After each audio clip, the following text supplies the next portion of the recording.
means this is the part where it has to be 0. So x to the power of 2 minus 2x equals to 0.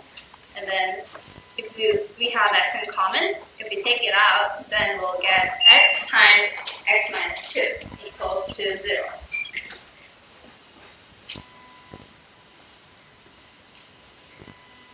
That means x is either 0 or x is 2.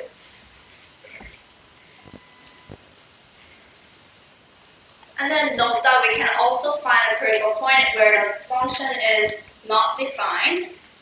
So the entire function is not defined. And you can note that it is undefined when x is 0. So this also can be a critical point. And we found our critical points. Let's do the table again, like we did before. So x is 0. So before that, we'll get negative infinity plus 2, 0. And this will be 0 to 2. This is x equals to 2. And this is 2 to positive infinity. Again, we'll be trying out the signs of the first derivative. So let's try negative 1 here. If you plug this in, it will be positive because b negative multiplied by negative as well. That would be positive. This means the function is increasing, right? And this one, the first derivative will be 0 at 0 equals to 0 and x equals to 0 and x equals to 2 because these are two critical points we have. And from 0 to 2, let's try out x equals to 1.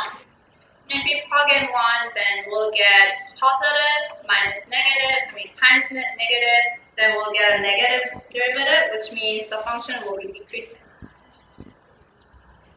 And again, when we try x equals to 3, that means we'll get positive times positive, which means we'll get an increasing function.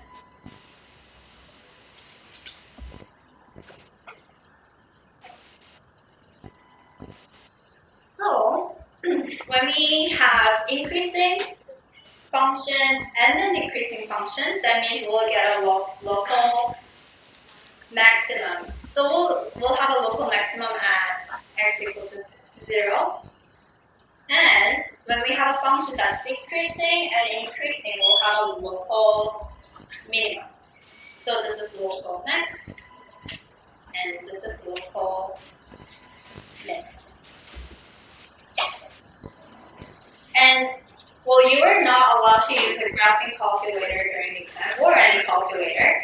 But if you were to draw a graph, you'll see this kind of graph. Again, you don't have to do it during the exam, but I'm just showing it to you to get a better idea. So as we noticed, we'll get a local min at x equals to 2. And we'll get a vertical asymptote because it is not defined at x equal to 0, right? Yeah, so this is the brief idea how the graph looks like. Is there any questions so far? No? Sounds good. Okay.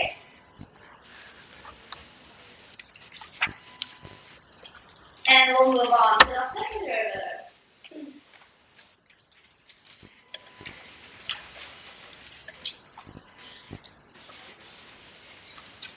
So if we say second derivative, that is a derivative of the first derivative. So you're doing a differentiation once again, and you'll get this, right? So if we get a positive second derivative, that means it is concaving up, which means the graph looks like this.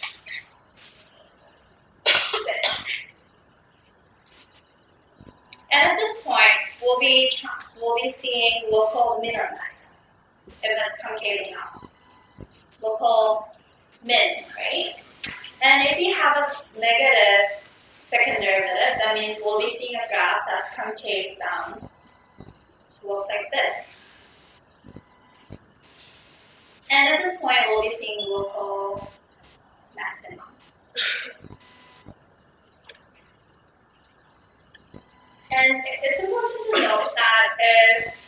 have a second derivative that is equal to 0, that means will be, or not equal to 0, when we change the sign from positive to negative or from negative to positive, that means we'll be finding an inflection point. That means it's where it changes from concave up to concave down, or concave down to concave up.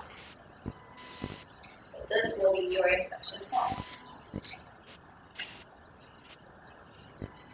Okay. Alright, let's try this 3a.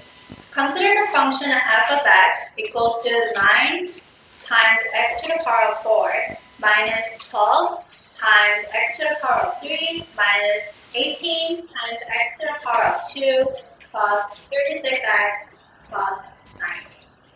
So it's a really long function, but if you work on it, it'll be easy.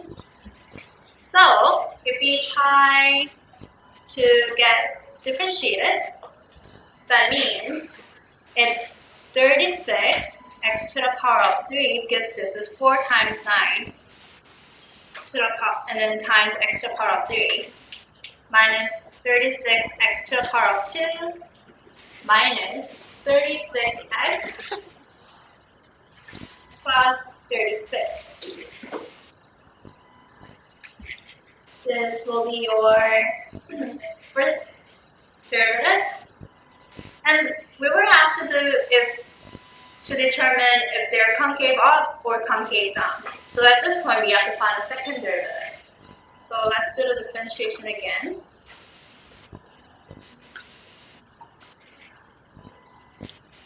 It's 36 times 3 x to the power of 2 minus 72 x minus 36, which means 108 times power of 2 times x to the power of 2 minus 72x minus 36. And if we have 36 in common, we can take it out to organize it.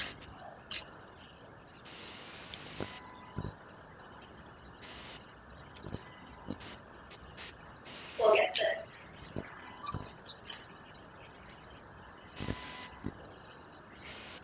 And then remember, we have to find a case where this equals to 0.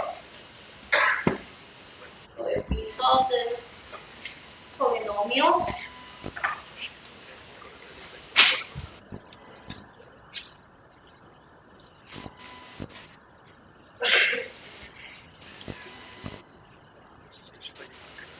this will be 36 times 3x plus 1 times x minus 1.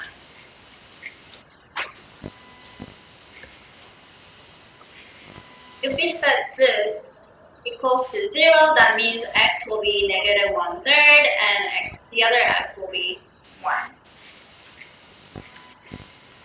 Finding if they're concave up or concave down wouldn't be that hard. So like we did before, let's draw a table.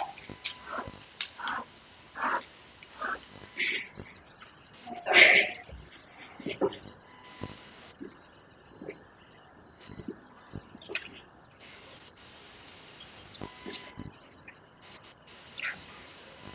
So it'll be, can you hear me? I'm sorry. So we were x equals to 1. This one will be x equals to 1/3. And it will be negative infinity to negative 1/3. It will be negative 1/3 to 1. And this will be 1 to positive infinity.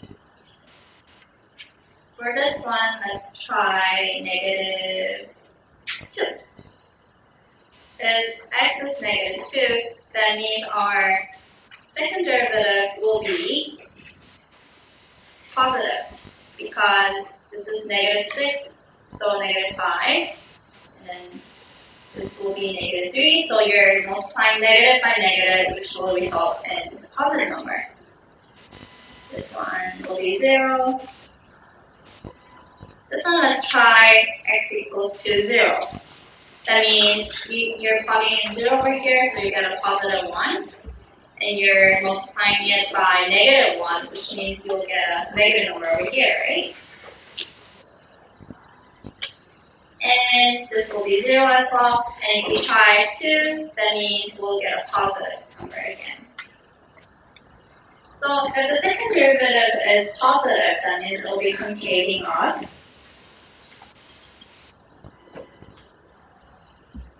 And if this is negative, that means it will be concatenating down.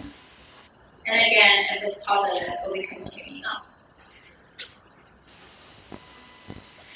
So inflection point, we can see it when the sign changes. So it's changing from positive to negative. That means the inflection point happens at x equals to negative 1/3. And the other inflection point, again, you can see it when it changes from negative to positive. So the other inflection point is at x equals to 1. And if you were asked to write, find the intervals where it's concatenating up or down. So it's concatenating up from negative infinity to negative 1/3. And at 1 to positive infinity. And it's concatenating down at negative 1/3 to 1. That would be our answer. Is there any questions so far? If not, then move on. How are you guys doing so far? Feeling a little bit better? Yes? Okay.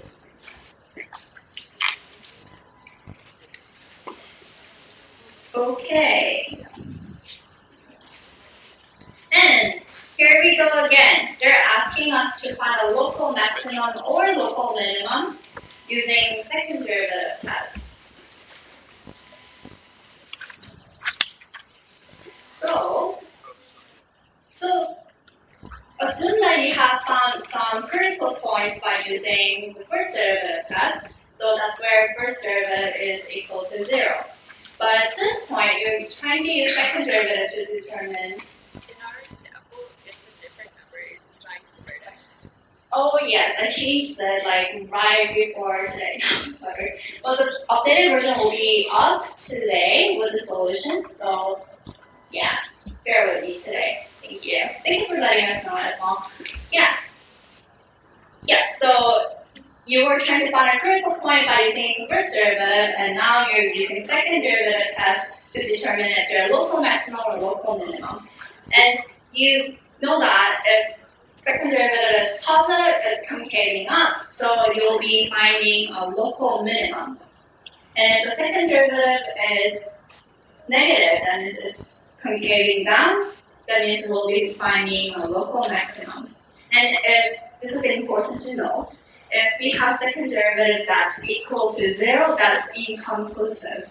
This is very important because sometimes your professors will be trying to trick you. Well, not trick you because we like you, but yeah, yes, but it's really important to know that if it's equal to 0, then it will be inconclusive. Because as you know, if the graph changes like this, you don't know if this is local maximum or local minimum, right? Remember, better remember that. Yeah. So let's try this question 3b. We consider function f(x) equal to cosine x plus 1 plus x. And then it's important to know how to differentiate the trig functions as well. And also note that you were given an interval over here, it's 0 to pi. And we're trying to find from the question the local extrema or local min, local max of a function. So let's do it. And if you differentiate cosine x, that would be negative sine x, right? Does anyone remember how to differentiate sine x? Cosine x, good. So,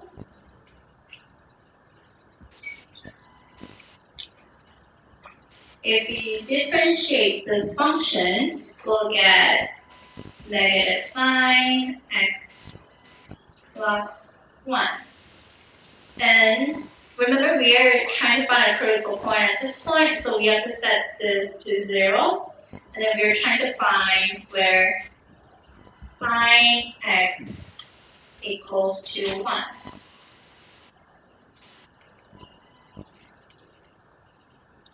So sine x is equal to 1 when x equals to pi over 2. Does anyone remember this? Yeah.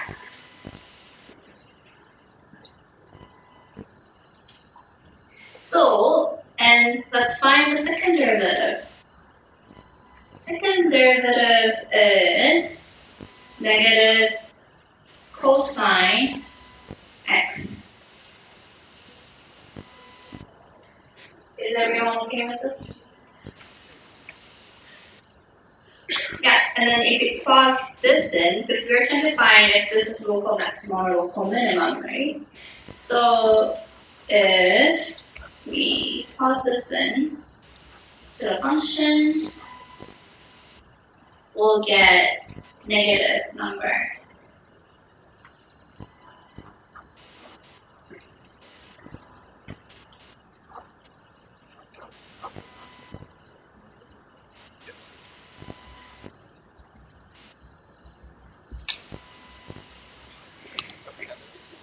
This is a cosine function.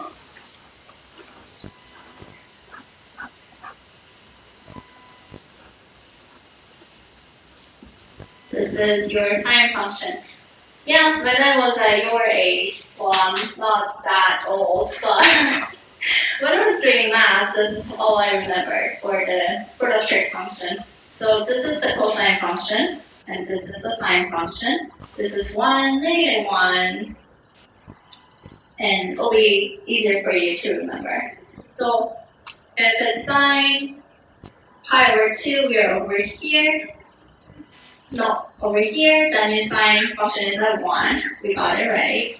And if it's cosine pi over 2, it's 0. Yes, it's 0. Is it 0? Yeah, it's 0, guys. Cosine minus. Yeah, it's 0. So, oh, yay, surprise, guys. This is 0, guys. So, if the second derivative is 0, what is the conclusion? Inconclusive. See? I tricked you. So, yeah, so the result is it's inconclusive because the second derivative is at 0. Make sense? Yeah. If it's positive, of course, it'll be concatenating up. So we'll be finding a local min, but at this point, we don't know that. Interesting. Any questions so far? Yes? No, it'll be, oh wait. Negative cosine, well, negative times 0 will still be 0, right? Yeah, so, yeah, wouldn't make any change. Okay, if anyone doesn't have any questions, we'll move on to curve sketching. Yay! Okay. Guys, share with me. For curve sketching, I am like 99.9999% sure that will come out on your final. It didn't come out on your midterm as well, so pretty sure this will come out.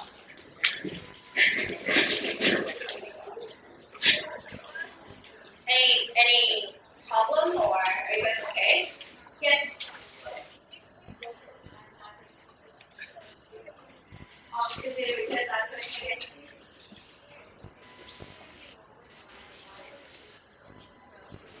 Oh, the why is there? Okay. Alright. Going back to the question for 2 seconds. So we were plugging pi over 2 to the second derivative function, right? So if we plug it in, our second derivative function was negative cosine x. So if we plug it in, then we'll get negative cosine of pi over 2, right? Well, cosine 90 degrees will be 0, according to the calculator and according to the knowledge, right? So, the second derivative will go to 0. Does it make sense or? Yeah. Or you can come back to me after presentation. Okay, going back to graphing question. So we were given this kind of function. Usually it's not a simple polynomial function. It will be a really weird expression, right? And usually you'll be given the first derivative and second derivative by the questions, but if you're not given, you'll have to derive it yourself. But I was too nice, I gave it to you. Now let's go back and try to find the. So curve sketching, if I were you, I'll divide it into yes. Oh, I'm sorry. Can you see it now? Yeah. So curve sketching question, I usually divide it into 4 or 5 parts. Number 1 is trying to find your vertical asymptotes, horizontal asymptotes, or x-intercepts, or y-intercepts. Because while you're drawing the graph, it'll be a lot easier if you know those kind of information. Second part, if you're not given your derivative information, you'll have to derive it by yourself. So second part will be finding a first derivative or second derivative. And part 3, you'll be trying to find an interval where it's increasing or decreasing. That'll be your part 3. And part 4, you'll be working with concavity. Yes. So that'll be using your second derivative to determine if it's concaving up or concaving down. So that'll be our journey to our answer. I don't know. Let's do it.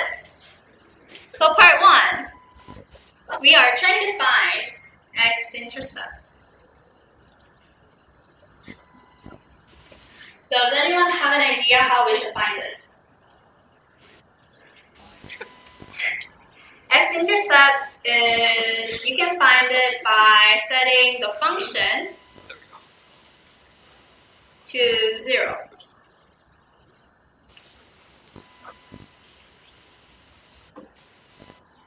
And you can note that at this point, your denominator cannot be 0, right? Otherwise, it won't be existing.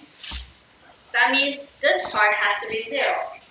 So x to the power of x plus 1 to the power of 2 equals to 0. That means x has to be negative 1.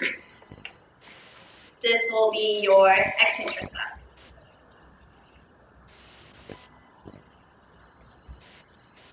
And again, one tip for your final, write down what you know. So write down what you think, because they cannot read your mind, right? So to give you part marks, they have to know what you're thinking.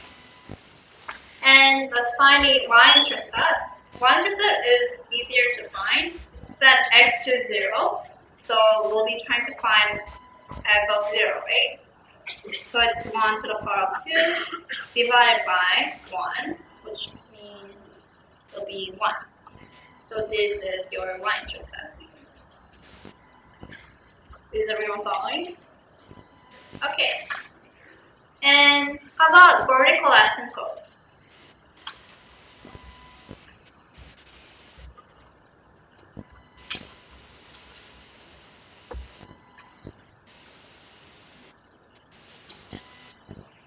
Vertical asymptote usually happens when the denominator is 0, right? So for this one to be 0, that means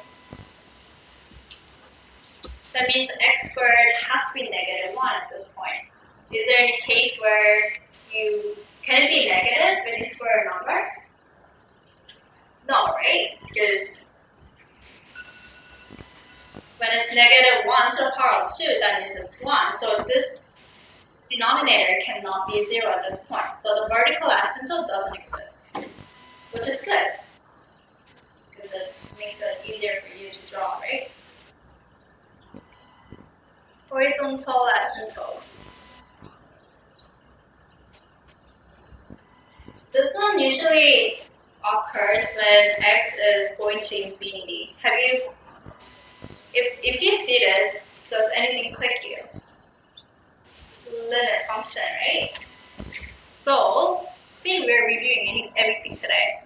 Limit as x approaches infinity of fx means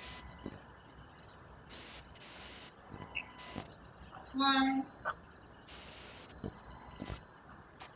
We're trying to find the limit of the function. Let's divide this, or we can extend this function first. X to the power of 2 times 2x plus 1 divided by x to the power of 2 plus 1. I just extended this function. Why don't we divide everything by x to the power of 2? See if we do that. X to the power of 2.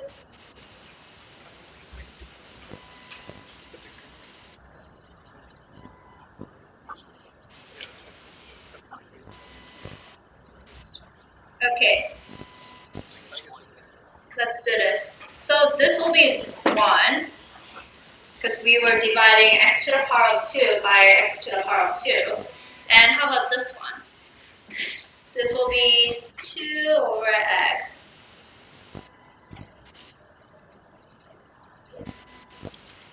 And yeah. So if you think about it, if x is approaching to infinity, that means x is getting really, really big, right? So if you're dividing 1 by maybe 10,000 or 100,000 or 1 billion, what kind of number does it become?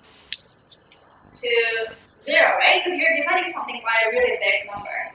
So this will be 0 when x approaches infinity. And this one as well, right? Because you're dividing 1 by something really big. So as a result, you'll get 1, because it's 1 divided by 1 right here, right? So you'll get a horizontal asymptote of 1.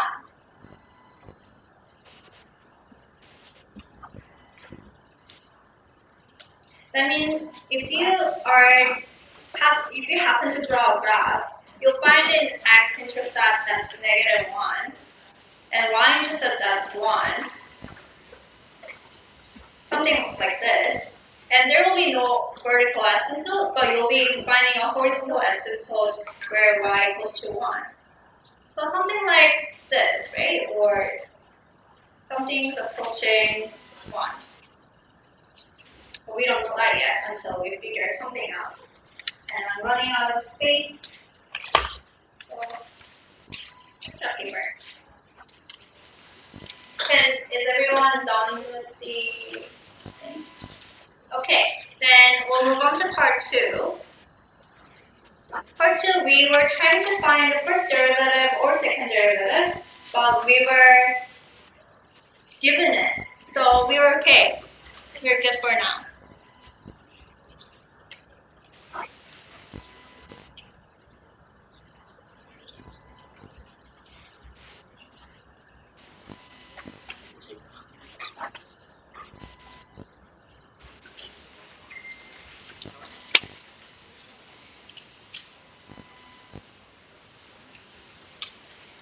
So part 3, we have to find the critical points. Because we have to find an interval where it's increasing or decreasing, right? So if we set the first derivative to 0,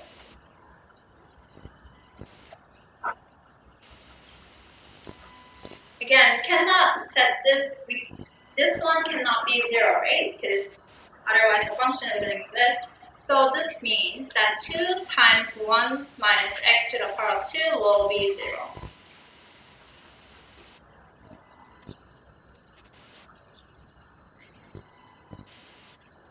That means x will be positive or negative 1.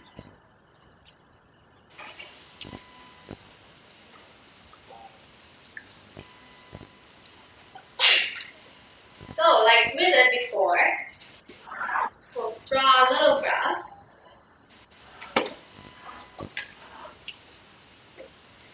We 1, -1 to 1, and x is smaller than -1. For this one, let's try -2. If we try that, we'll get, this is 1 minus -2 to the power of 2, which is 1 minus 4. That means we'll get a negative number over here. If it's negative, that means the function will be decreasing.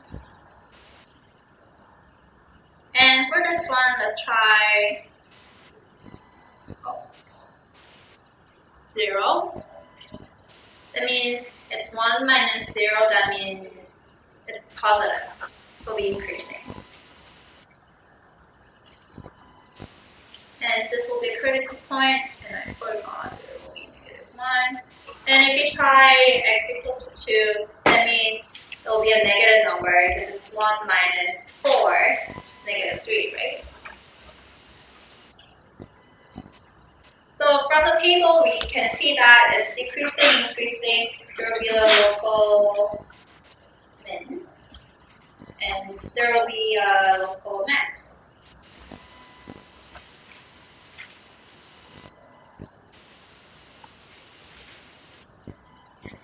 And we also know that if x is less than -1 or greater than 1, the function will be decreasing. And if it's -1 to 1, we can see that function is increasing. And finally, our last part. We can find our second derivative and see if they're concaving up or concaving down. So critical points.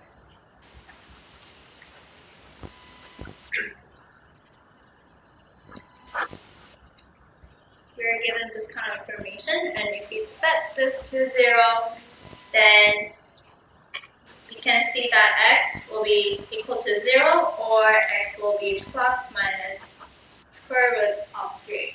Is everyone okay with this? Okay.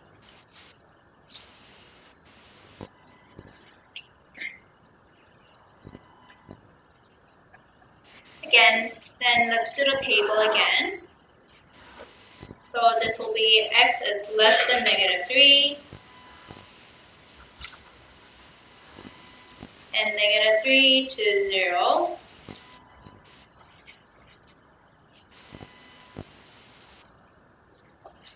And it will be greater than square root 3.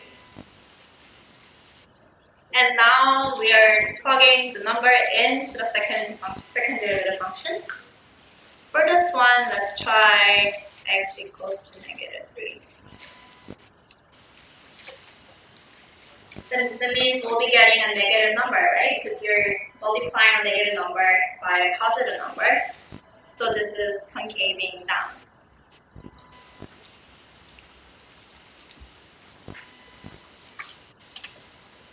And for this one, let's try x equals to -1. Again, we're multiplying a negative number by a negative number, so it will be a positive number. So we'll be concaving up.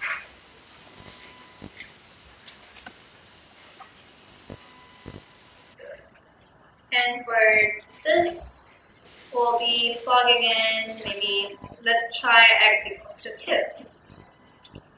That means that's 4 minus 3, that's 1, and if we multiply that by 2, it will be a positive number. So we'll be concaving up again. And again, we forgot one integral over here, that would be 0 to +3. We forgot that. So if we try x equals to 1, that means we'll be getting negative number again, so that's concaving down. Is everyone okay with this? Yes. So, yes, we got all the information. All we have to do now is graphing. Graphing is usually very easy when you get all the information right. So, when you try that out, you'll get this kind of function, this kind of graph. Let's go over that quickly with me. Oh, it's not this one. Yes, it's not this one, guys. Did I freak you out? I'm sorry. uh,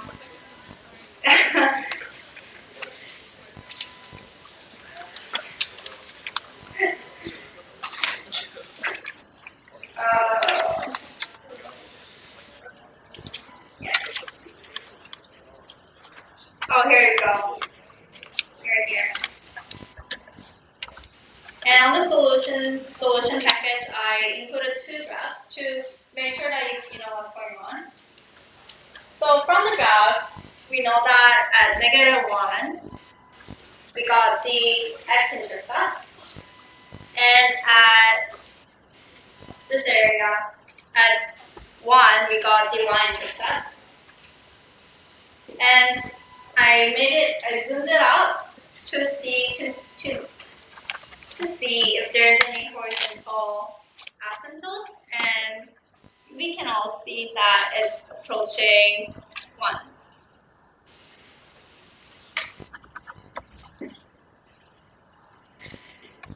And let's see, because from the part 1, we saw that if x is smaller than -1, we can see that the function is decreasing. Let's see if that's right. If it's smaller than -1, the function is decreasing. And if it's -1 to 1, it's increasing. So from -1 to 1, you can see it's increasing. And if x is greater than 1, it's decreasing. Again, if you see the graph, if x is greater than 1, the function is decreasing. And let's check if our concavity is right.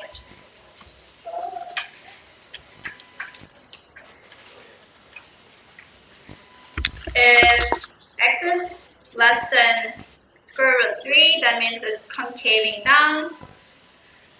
And if it's less than 3, it's concaving down.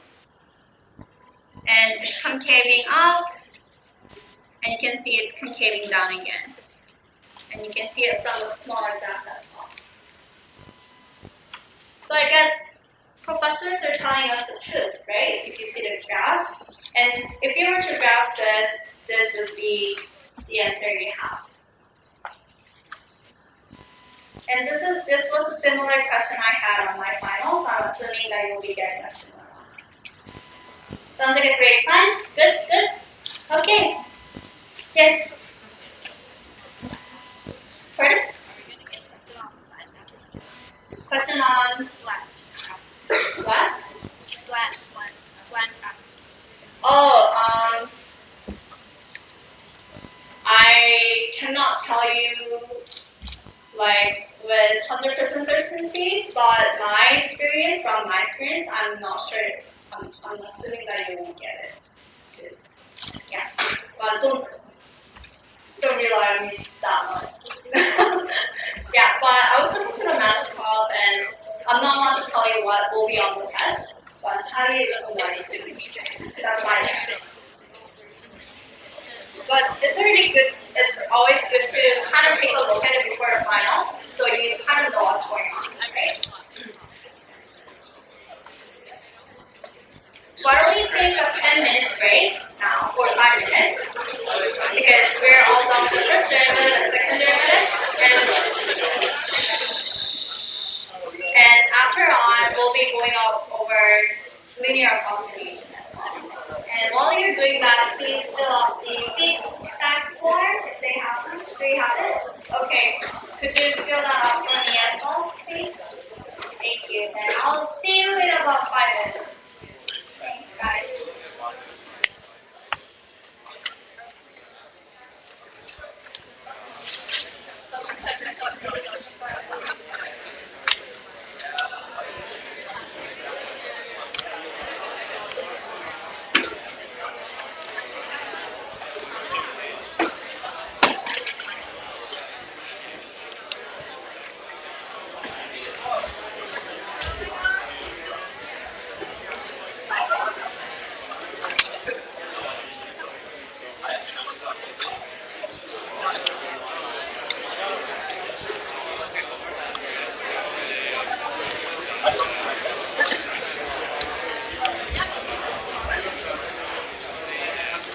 So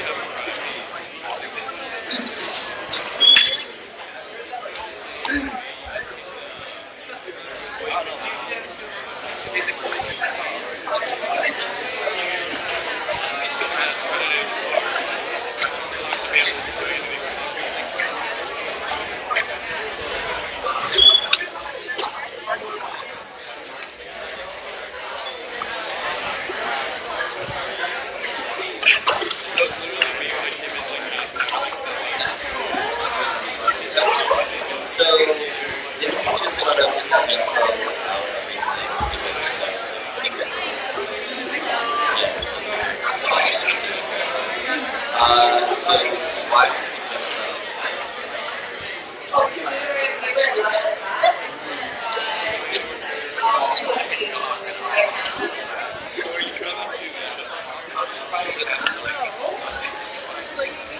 Hi, Hannah. Hello. and so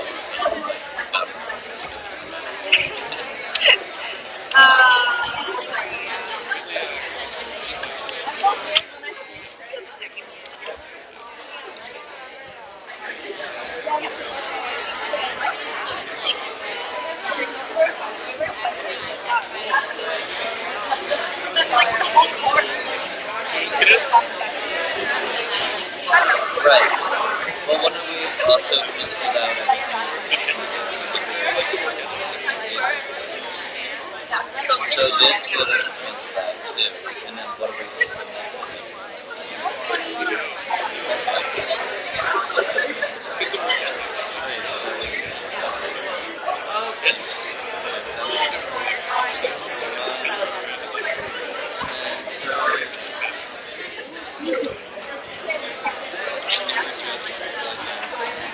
Don't look at Mark until after.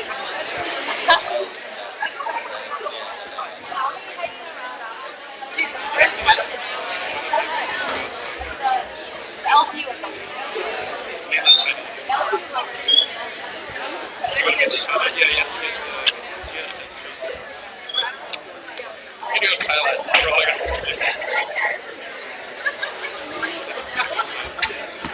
Hi, sorry. What was the thing that you were telling us about the thing? It's very highly unlikely to be in Oh, Thursday. she was talking about the like slanted on vertex, so that looks like so the function looks like Oh, okay. but yeah, Yeah, that's pretty rare, right? so I was that's why I was saying it's highly unlikely, but it's better to understand it. So curve sketching is probably going to be an exam, right? Because we didn't have it on the midterm, so So I'm assuming we won't have it. you mean Oh, this. yeah, this one. But curve sketching in general, yeah. You will have it. Okay, thanks a lot.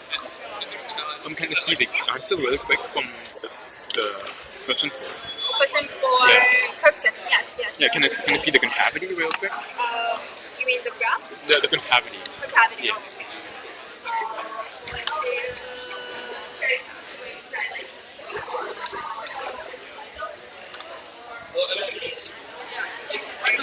Thank you. What's up?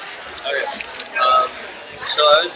So you were just solved to get like a point of.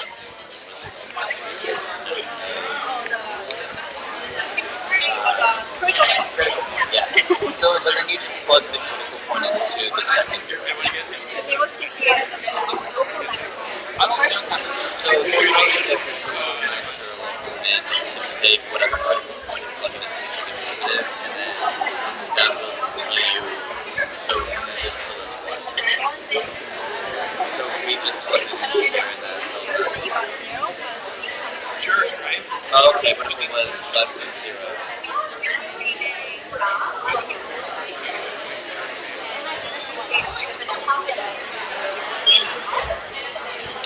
Oh, okay, I understand. Cool. So that's like an easy way to like do it instead of like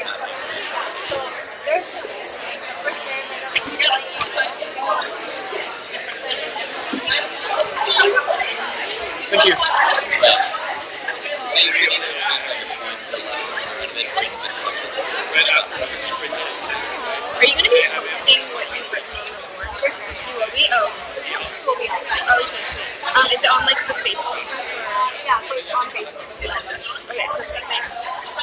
Hi, horizontal asymptote, but how does the line pass through them? What does the line kind of like just avoid the... Oh, that means it doesn't necessarily mean it can't pass through it. It's just the behavior of the function. So if it's approaching one, it will be like, oh, if x is increasing to infinity, that means this will be approaching zero. So Right. it doesn't mean it will restrict. It's just the behavior of the function. Oh, it will kind of stick towards the one. Oh, okay, okay, cool. Thanks.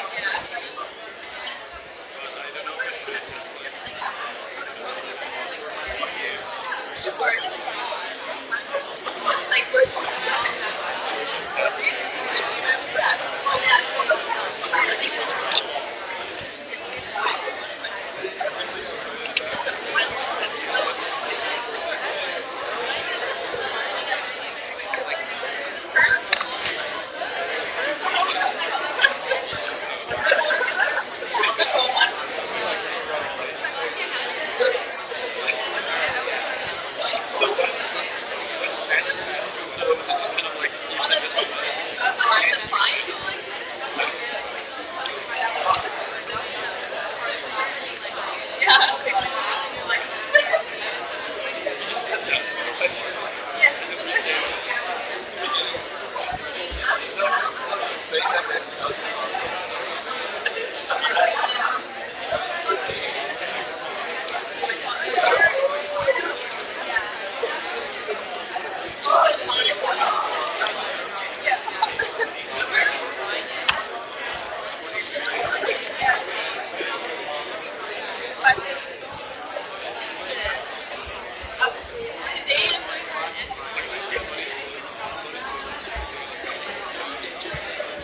Okay, that was about 5 minutes. Not like forever. But at least So let's go back to our session if you guys are ready. How's the break? Good? Yeah, so our second half of the review session, we'll be going over our optimization problems. And after that, we'll be taking a look at our linear approximation and polynomial, our Taylor polynomial. So this will be more difficult compared to our first derivative and second derivative, so it would be better to kind of stick with me for a while, stay with me. So optimization problem is literally optimizing problem. So you'll be asked to maximize or minimize the function. So at this point you'll be using a lot of first derivative a lot. So let's take a look at it, and if you have any questions, feel free to ask me. So let's read it. The airline policy states that all luggage must be box-shaped, with a sum of length, width, and height should not exceed 128 centimeters. What are the dimensions and volume of a square-based box with the greatest volume under these conditions? So we were given a lot of information from this question. Number one, this will be a square-based box. So it will be a box like this. And then the two sides will be equal in length because they're square-based. And just note that you won't be given this kind of diagram on the final, and you'll be responsible for making your own. I gave it to you at this point to help you understand it, but the professor told me that, yeah, you won't be given any kind of help like this. So try to get familiar with these kind of questions, and you'll be able to draw it by yourself. And we're trying to maximize the volume, right? So our objective function, which means that we are trying to maximize this. So what is the volume of the square-based box? will be width times width times height, which will be w to the power of 2 times height. And let w equal to width of the box and h, height of the box. It's usually a good idea to let the professors know what kind of connotations you're using at this point. Well, it's kind of common sense to use W, but let them know anyway. And look, we have two variables, but we only have one function. So we need another function to solve for W or H, right? And the other function we'll be given is called constraint function. And we were given by the equation that the sum of length, width, and height should not exceed 128 centimeters. That means if we kind of transform this into a mathematical language, that means it's 2 times width plus h equals to 128. So this kind of question, you'll always be given two formulas or two equations. So if you got one, try to look for another one.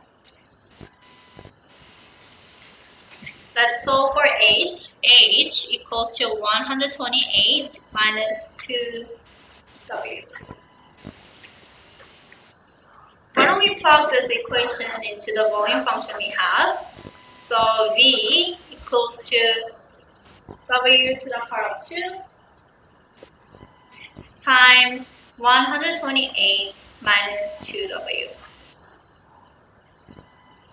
If we extend this, it will be 128 times w to the power of 2 minus 2 times w to the power of 3. And let's think about it. We're trying to maximize the volume. That means we have to find the first derivative of the function and set it equal to 0, right? Because we're trying to find the maximum of it. So let's find the derivative of this function. Will be 128 times 2 times w minus 6w to the power of 2. This will be 256 w minus 6 to the w 6 times w to the power of 2. And as I said before, this should equal to 0.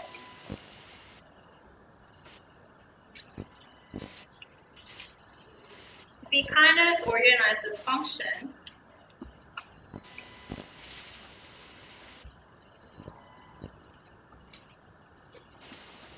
we'll get this.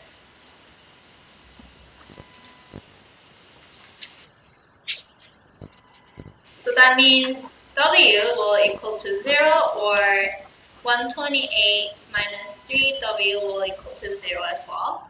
So if we solve for this, we'll get 3, w equals to 128, and we'll get the fraction. It's not a beautiful number,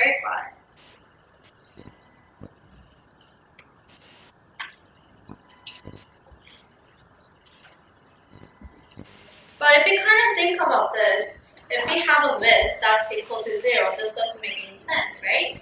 Because if we say the width is 0, what can we put in, right? Doesn't make sense. So let's try out this number and see if this makes sense. There are two ways to try. Number one, using the first derivative test to see if it is increasing and decreasing at this point, and that will be our local maximum, right? Or the second way to organize or figure this out is using a second derivative test and see if the second derivative is concatenating up, which means it should be negative, right? Since that would be more convenient for us, why don't we try to get the second derivative of this function? So So second derivative of the function, the volume function, will be, we have this one, so it will be 2 times 128 times w minus 6w to the power of, oh, it's actually this one. So it will be 256 minus, sorry about that.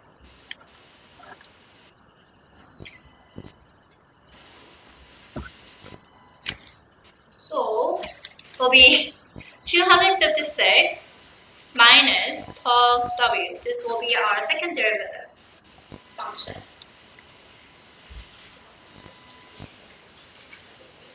If we plug this number in,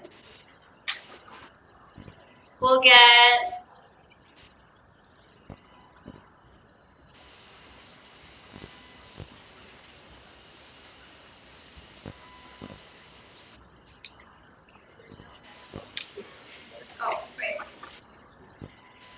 this will be negative, right?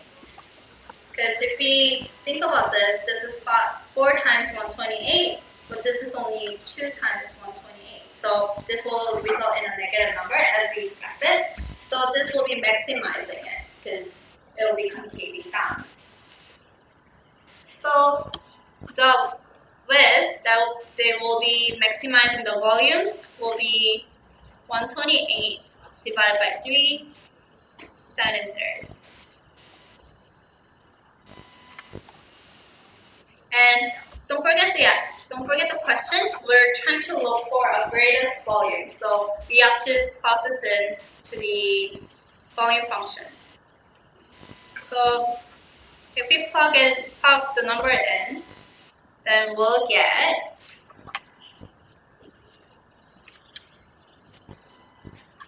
approximately 77672 centimeters to the power of 3. Again, you don't have a calculator on this end, so calculator ready format will be fine for you to get the full mark.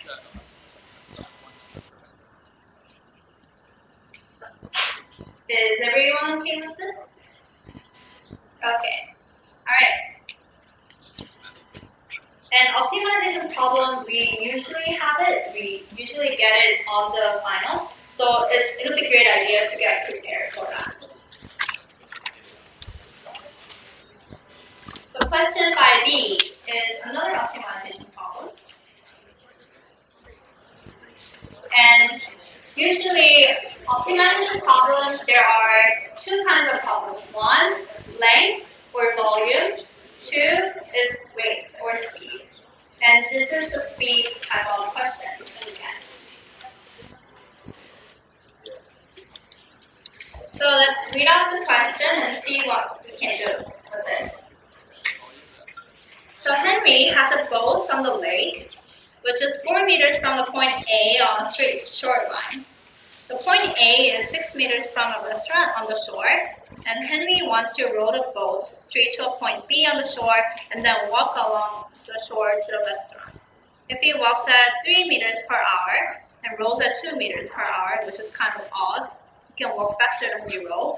And which point on the shore should you land to minimize the total travel time? Okay, there are a lot of information on this. So if you were given this kind of information, I would recommend you to use a highlighter. Well, because what time is your final? 12. Okay, you'll be a little bit awake, right? Because I used to have it at 8:30 a.m. and then I was half awake, didn't know what's going on. So use a highlighter to highlight the information you'll need to solve the questions. So we were given that the boat is 4 meters from point A. So this is it. And the point A is 6 meters from a restaurant. So this is a restaurant. And then point A will be 6 meters from on the shore. So yeah. And Henry wants to row the boat straight to point B. So you're trying to go from the boat to straight B, and then walk along the shore to the restaurant. So you're trying to go from point where I'm pointing, and then you're rowing, and then you're landing on point B, and then you're walking, and then you're getting to a restaurant. And he's walking at 3 meters per hour, and rowing at 2 meters per hour. So we're trying to minimize the total travel time because we're too lazy, right? So the total travel time will be the time taken to travel from the boat and to the restaurant. This is quite hard when we see it the first time, but if we do it step by step, we'll be fine. So why don't we let x equal to the distance from point A to point B. So this is x.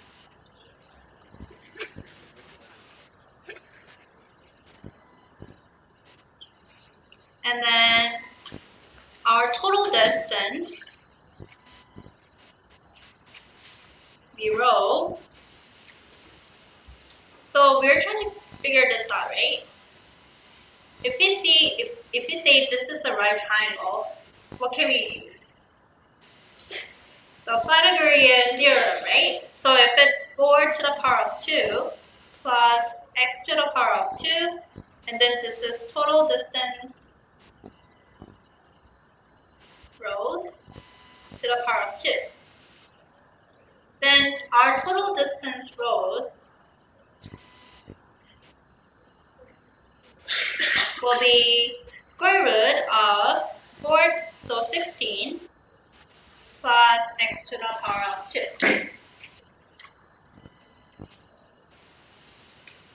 And our total distance walked to restaurant, so this one. Since this is x and this is 6, then our walking distance will be 6 minus x. Does everyone agree with me? Yes. So our objective function, we were trying to minimize the total travel time. So we have to get the function of the time we traveled, right?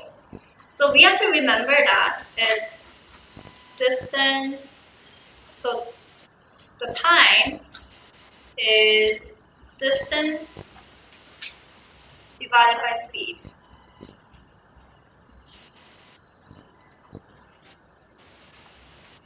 So this is how I remember. So we're trying to figure the time out, so it should be distance divided by speed. If we're trying to figure the distance out, then it should be speed times time. So yeah, this is a magic triangle I have, but if you want to use it, I'm willing to share it with you.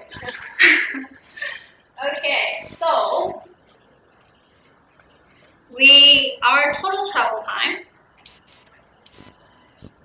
t, is distance, so 16 plus x to the power of 2, and we were told that we'll be rowing at 2 meters per hour, so we divide by 2, plus, and 6 minus x, and we've been told that he's walking at 3 meters per hour, so it's divided by 3.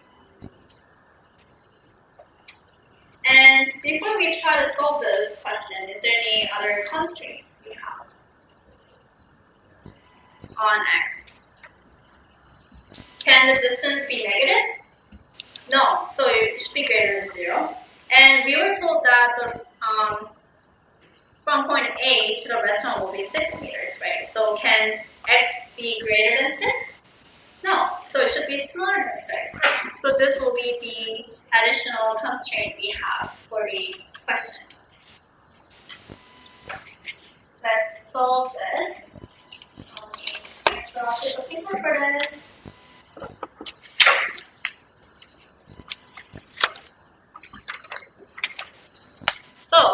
to minimize it, we have to find a first derivative of this, and then let's do the second derivative after that. And does anyone have an idea what the sign of the second derivative should be? Because we're trying to minimize it, so we should find a positive or negative second derivative. Positive, great, you guys are getting this. So let's find the derivative of t of x. Why don't we first turn this into a little bit easier to differentiate format.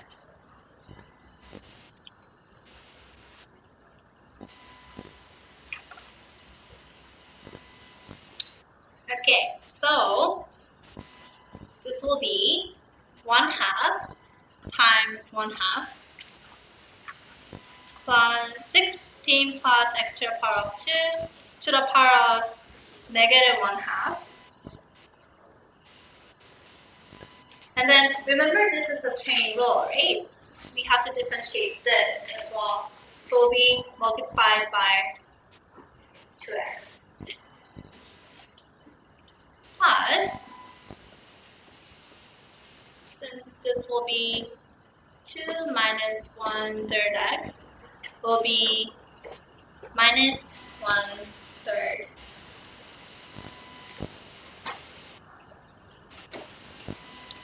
So if we organize this, we'll get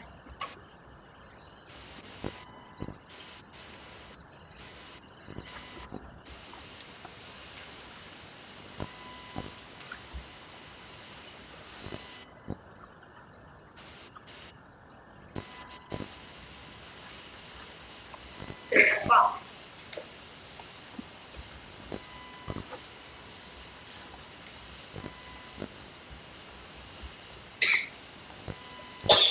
And to minimize this, we have to find a point where the derivative is 0.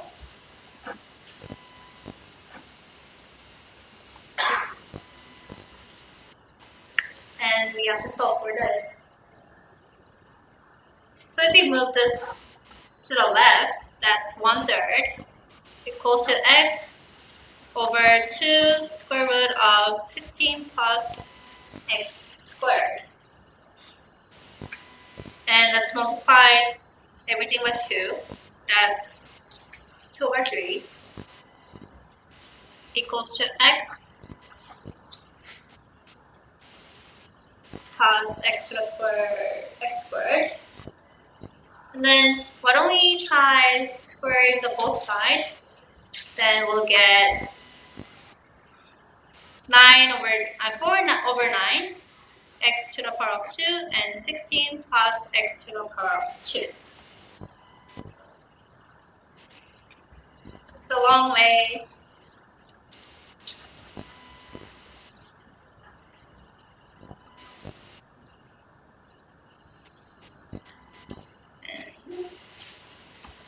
If we multiply this by 4, we'll get 64 divided by 9.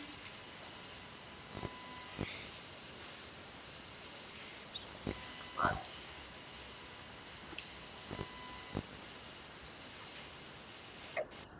And if we move this over again to the right, then this will be 9 x squared over 9. So if we subtract 4 x squared over 9, that means 5x squared over 9. Is everyone following me? Yeah, algebra. So we're just trying to solve for x. Multiply everything by 9, so it will be 64 equals to 4x squared, and finally x squared is equal to 64 over 5. And if we square root this, it will be 8 divided by square root of 5. We finally found x, but this is not the end of it. Dun, dun, dun. I know, guys, I know. I'll just give you a few seconds to copy it. And after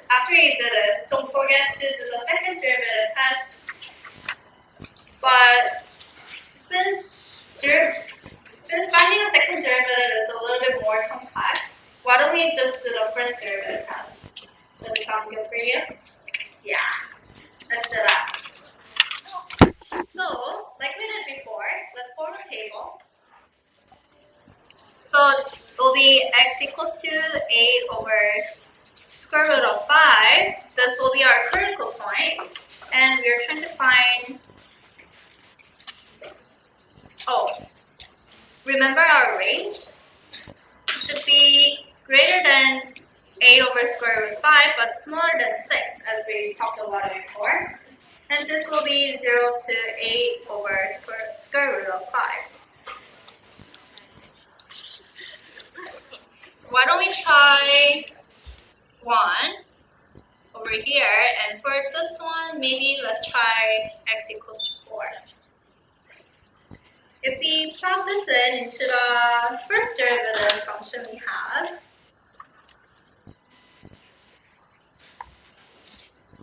this is 1 over 2, something like this, 2 square root of 17 minus 1/3 will be negative. So it will be decreasing. And x equals to 4. That means we'll be getting 4 over 2 times square root of 32 minus 1/3, and this will be positive. So it'll be increasing. And as we expected before, we'll be decreasing and increasing. That means it will be local minimum that we see. So according to our first derivative test, our local minimum is that x equals to 8 over square root 5 meters. And this will be the distance from point A to point B. Is everyone okay with this? Great. Is everyone feeling a little bit better now? I guess not. Are you guys okay? Yeah, that'll be it for optimization problem. But I have some tips to tell you right now. So if we were trying to find an optimization test, don't only solve for x and not do the first derivative or second derivative test, because that shows that, oh, this guy doesn't know anything. They're just trying to solve for x. So you gotta show them by doing some second derivative test, show them, oh yes, I understand this, and this is why it's local minimum, not local maximum. Make sure you do that. And the common mistakes I see when you're trying to solve for volume, don't plug it into the first derivative function. Plug it into the original function we have. Because otherwise you'll be getting 0 anyways, right? So those are 2 tips I can tell you at this point. And make sure you draw the diagram because it really helps you understand the question. And later on, the professor will be, even if you don't get the answers right, they'll kind of give you a partial mark because they know you're understanding the question. Right? And our big monster, linear approximation, dun dun dun. If you actually think about it, it's not that bad, to be honest. If you compare this to the optimization problem is a lot harder than this. So before we go on to the question, I'll briefly tell you the concept and see if it can help you move a little bit. So you have a random graph like this. Woo. And yeah, without a calculator, can you estimate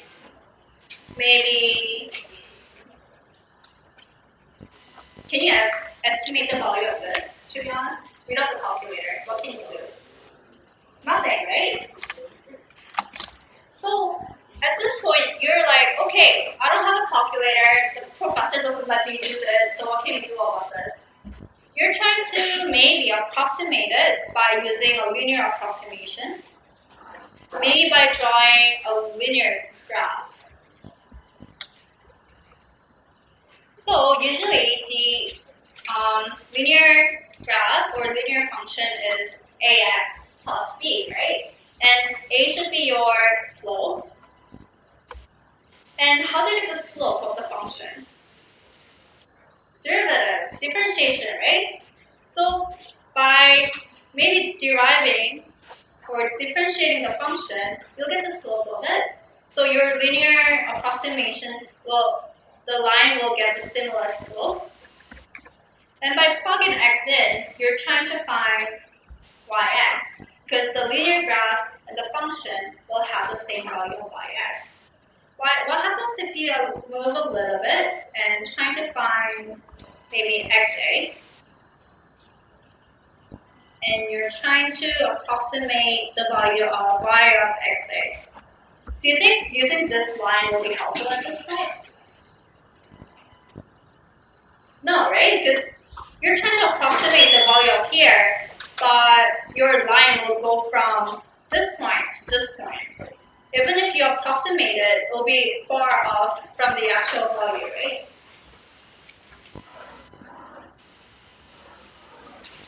How about if you have a better approximation, maybe a polynomial. So this is a linear one we use. How about the second polynomial? So maybe yours is quadratic. So this is your approximation line, and this is the actual graph. So you were trying to estimate x, and this is yx. And if you move a little bit from it, say you have xa, do you think this is a better approximation now? Because it's a little bit closer to the curve, right? So this is what you're trying to do. You're trying to do some approximation of the value without using a calculator. That's it. If you kind of help you understand it, let's go on to the question and see what we have. So from the question, we were given that the function ln x plus 3x plus 9, and we have to approximate it at x equals to 1. So for the first time, we have to find a function, the slope of the function, right? Because we are trying to approximate it by using a linear graph or a line we have. So why don't we try to find the first derivative of it?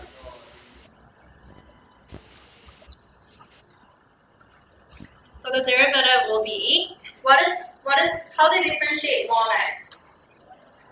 Yes!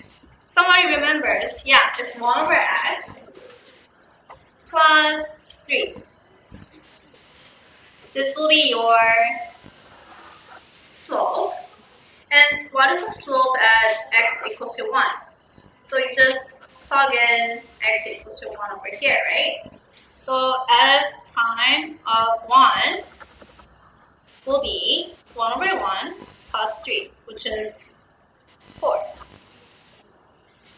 This will be the slope of your linear line or linear function. And if you have a slope, what do you need? You need exactly. So why don't we plug in f? Why don't we plug in 1 in the original function? It will be ln 1 plus 3 times 1 plus 9. So this will be 0. So this will be 12. So your line that you're trying to get is in the ax plus b format, right? So this will be f of 1 plus your slope times x minus 1. This is the point, x equals to 1, right? Which means we got that f of 1 is 12 plus slope is 4, and this will be x minus 1. This is the function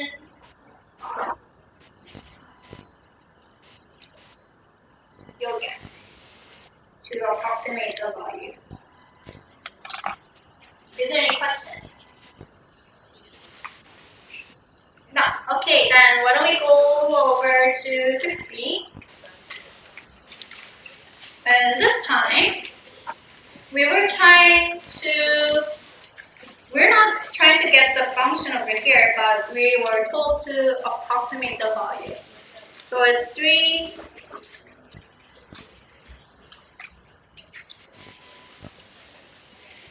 So without using a calculator, we have to get a similar approximation. So, okay, does anyone know, because to get the value, you have to get the point A, right? Like we did before, we had a x equals to 1. But what kind of value should we use at this point to make it as similar as possible and as close as possible? Did somebody say 8? Yes, can you tell me why? Yeah. So what's this? Can anyone tell me? 1, right? And 2 to the power of 3 is 8. So this is the close we can get to the 8.33. So at this point, we will set the point A as 8. And we are trying to find the linear or the line to approximate the value of this. Let's do this. So the first step we always have to do is to try to find the slope, right? And set this as, this is the function we're trying to approximate. So if we find the first derivative,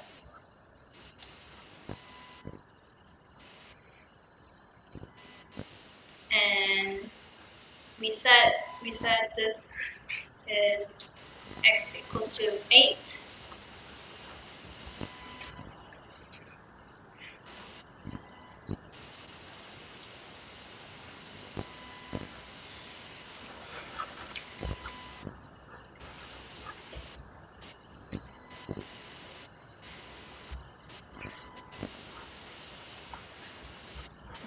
This means it's 1 over 112. This will be the function of the linear line, linear approximation line. And if we plug this in to the function, then we'll get 2. So as we did before, we'll try to make a linear function. So f of 8 is 2 plus the slope is 1 over 12 x minus 8. And we were told that we'll have to approximate the value of this. So why don't we plug this in?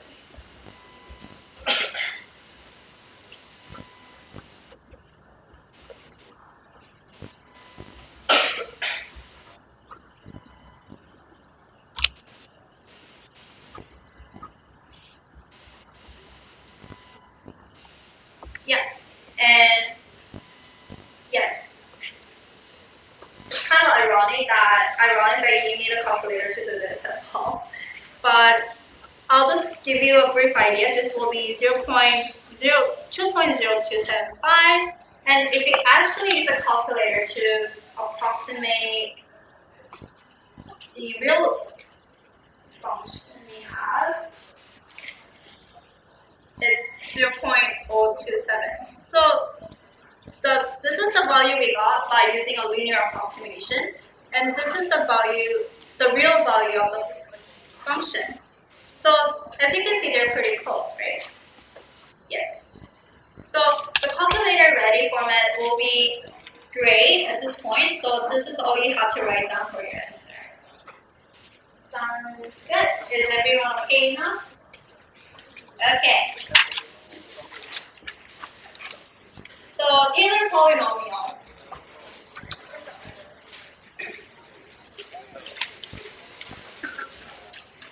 Yes, as I said before, so we only used linear approximation so far because we were using first derivative. But if we were to use Taylor polynomial, we will be, well, it depends on your top, but we'll have to do a second derivative or third derivative if we need to.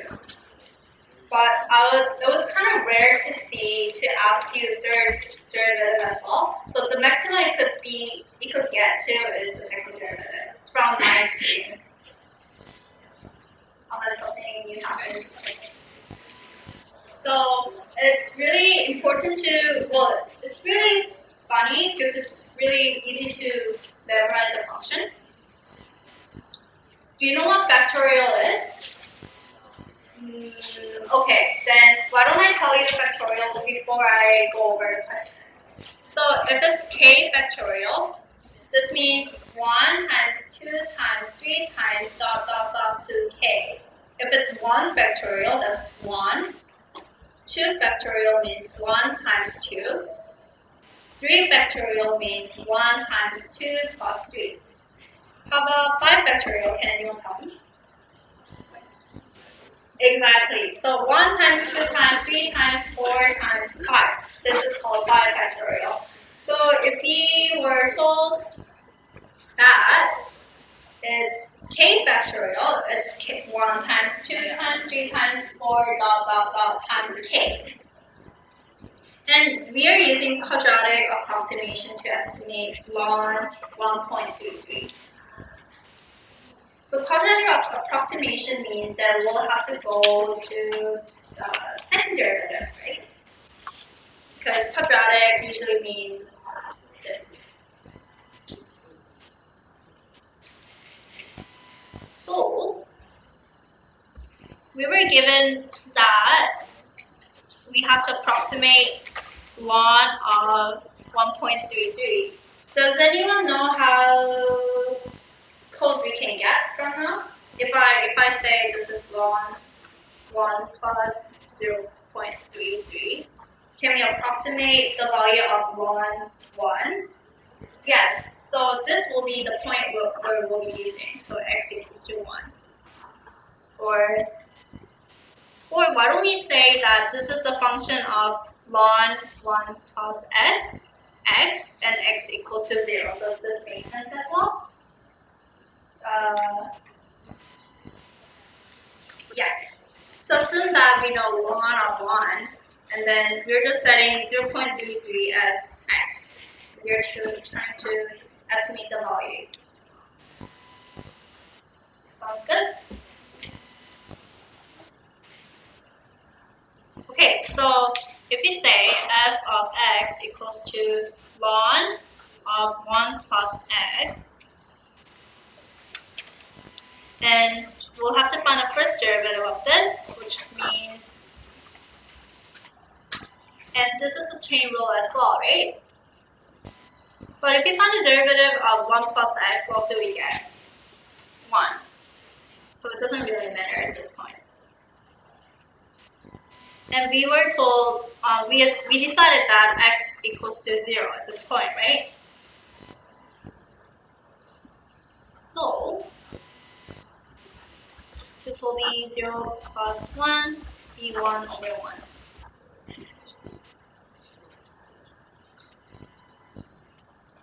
Because we all agreed that we know the function, we know the value of ln of 0, right? Ln of 1. But if you're using this kind of function, then 0 should be equal to 0 instead of 1. Is everyone okay with this? Yeah, if you don't understand it, please come and see me after this. I'm more than happy to explain it to you again.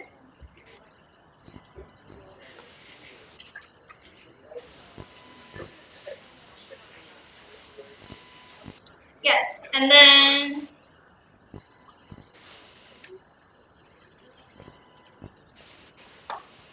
and also we're not done with this because we have to find a second derivative as well because we are using a quadratic approximation. So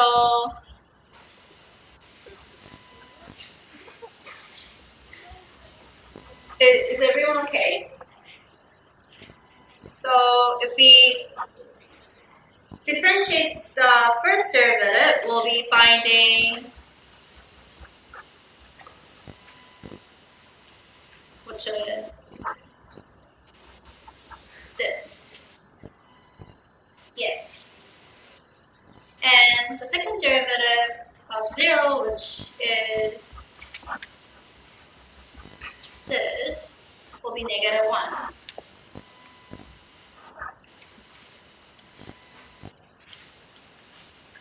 Again, the reason why we're using second derivative at this point is because we're doing quadratic approximation, right? So if you kind of look at the formula, we need f of a, which will be f of 0 we have, and then this is the first derivative, and this is the second derivative, right? So f of x, which is ln of 1 of x, will equal to ln 1 plus 0, because this is f of 0, plus, we know that it's 1, x minus 0, second derivative of 0, which is negative 1, over 2. This is factorial to 2 factorial, and it will be x minus 0 to the power of 2.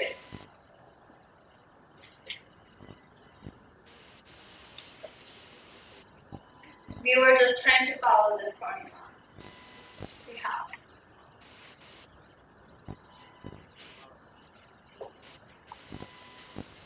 If it's ln of 1, then we know it's equal to 0, and this is x plus, this is negative 1 over 2 times x to the power of 2. I'll rewrite it.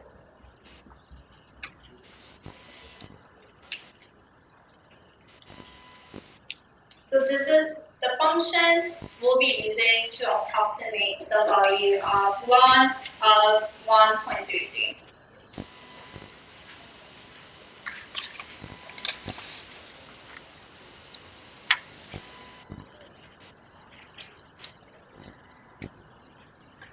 So let's plug in f of 0.33 to approximate the value of ln of 1.33. So this will be 0.33 minus 1 half 0.33 to the power of 2. And this is all you can get so far. I mean, for now, without a calculator. And writing this will allow you to get a full mark. How's everyone doing? Confused?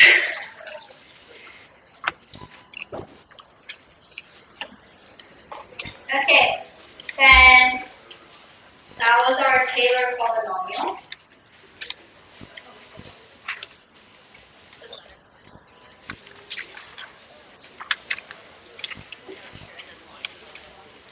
And the last Taylor polynomial question we'll get is trying to get a fifth degree Taylor polynomial for this question.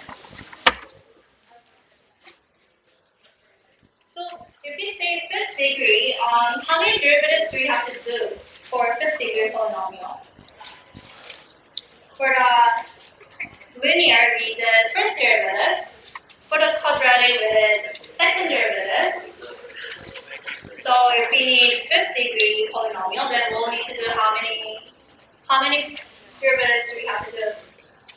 5. Great. So, and does anyone remember how to differentiate e to the power of x? It's e to the power of x, right? So, if we say this is first derivative, and we're approximating at a equals to 0. So the first derivative of 0 minus, I divided by 1 factorial. This means will be e to the power of 0, which is 1.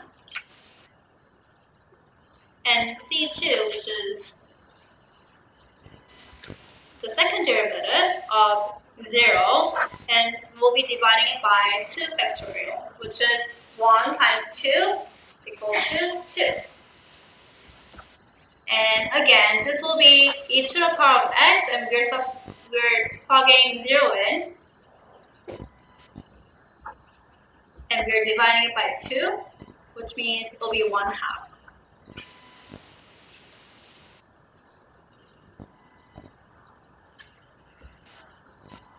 And third derivative of 0 is 3 factorial, which is 3 times 2 times 1 is 6. And then again, this is e to the power of 0. So it's 1/6. And why are we doing this? You'll see in a minute. Wait, 30 seconds. And we're doing fourth derivative, which is the same. And we're dividing it by 4 factorial, right?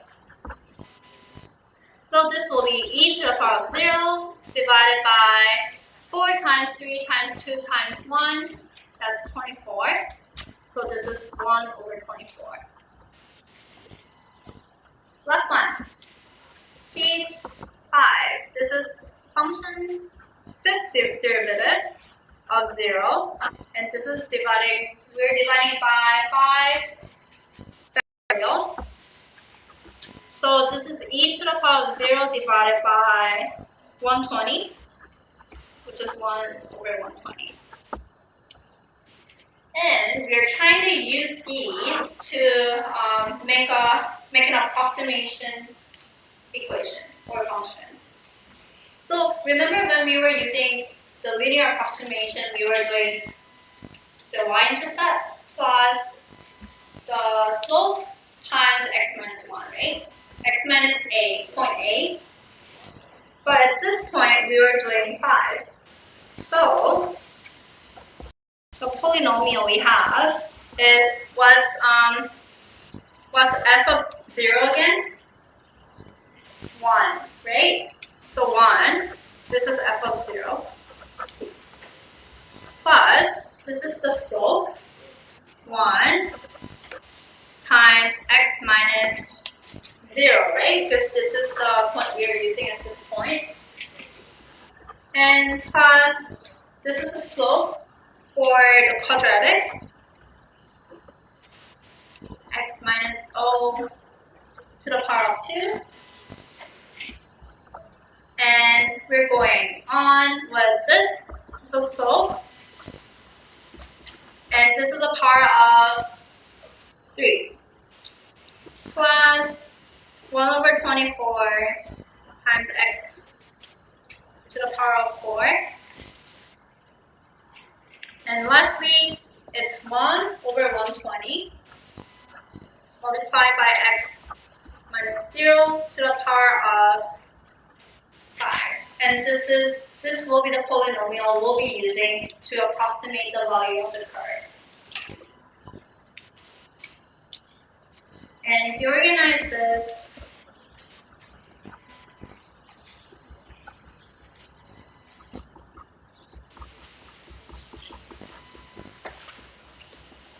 we'll get to our answer.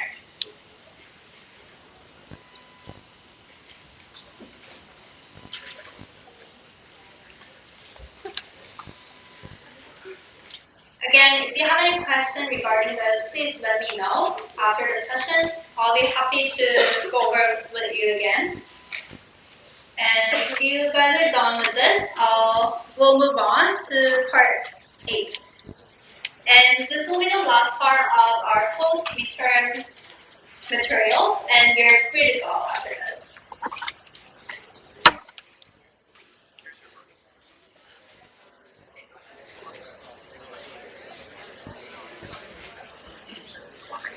If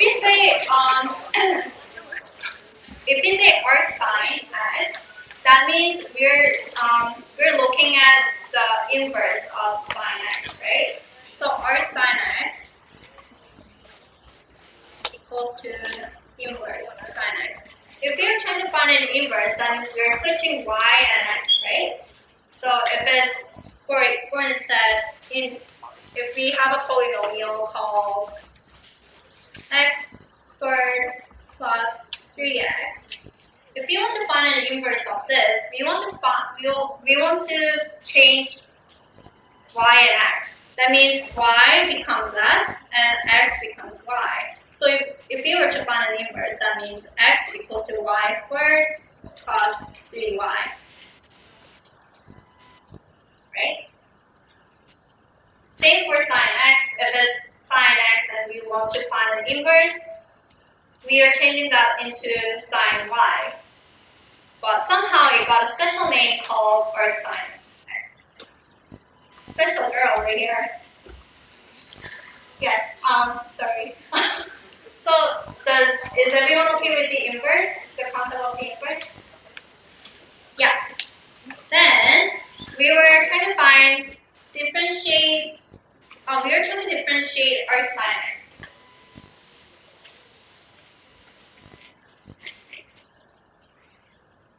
We know that arc sine x equals to this. Oh, and note that this is not sine to the power of -1. Therefore, it's not this. Don't get confused between this one and the inverse. Just write it as arc sine x. That'll save your life.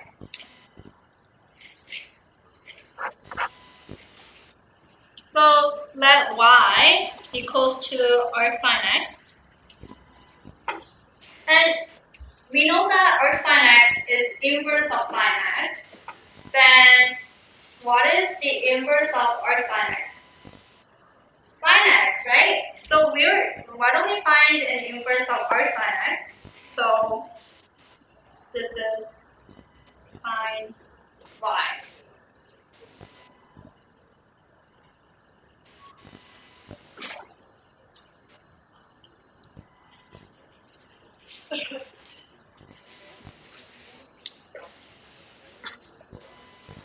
Is everyone okay with this? Okay, then rest of them will be fine because let's try to differentiate this. Does anyone remember implicit differentiation? Yes, it's coming back to you. Yes. So the derivative of x should be 1. And the derivative of sine x, it should be sine y. And then don't forget, we need to multiply by dy and dx as well, right? This is implicit differentiation that we did before the term. And since we're trying to differentiate it, we're trying to solve for dy dx. So dy dx equals to 1 over cosine y.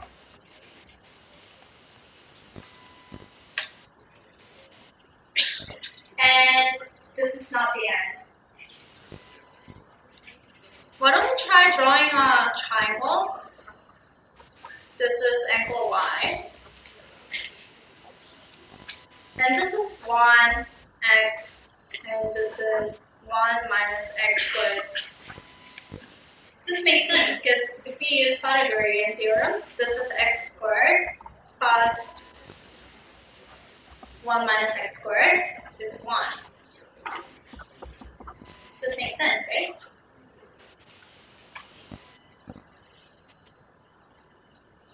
So if we were trying to find cosine y, that means is 1 over 1 minus x squared. This is 1 over 1 minus x squared. And don't freak out. You're not going to be asked to do this during your final. And the professor told me that he will give you this as well. So you don't have to memorize it. Well, that's what I said, but that's all. Sean. Oh yay! I made your day today, didn't I? Yeah. So on the question, this is what the professor has told me. So if it doesn't turn out to be great, then blame him, not me. Okay, guys. Yeah, I know you guys are excited, but let's finish this so you guys can go home. Yay! Okay, why don't we try this last question and we'll be done. Yeah. So, differentiate y is x squared times arc sin x. And we have to use a product rule over here, right? Because this is x to the squared times arc sin x.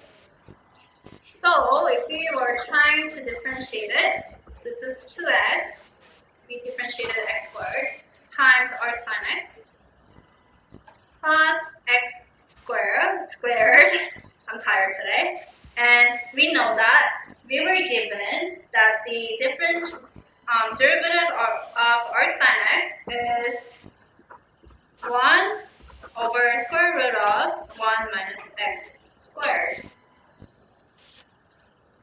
And this is the final answer. Easy, hey! Yes. So the only problem you'll have is trying to remember these, but if professor is being nice and giving it to you, then this won't be any problem for you guys at this point, right? Yes. Pardon?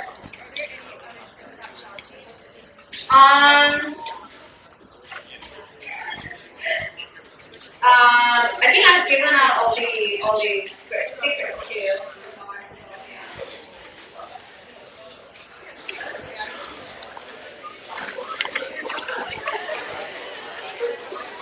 Again, on the packet there will be related rate problems, and there will be some pre-midterm stuff as well. So if you guys want to look at it, that's great. Yeah, that's all for me today. Well, good luck, you guys. Hope you have a great final. Again, if you have any questions, I'll be sticking around for 30 more minutes, and then please come and see me if you want. And good luck.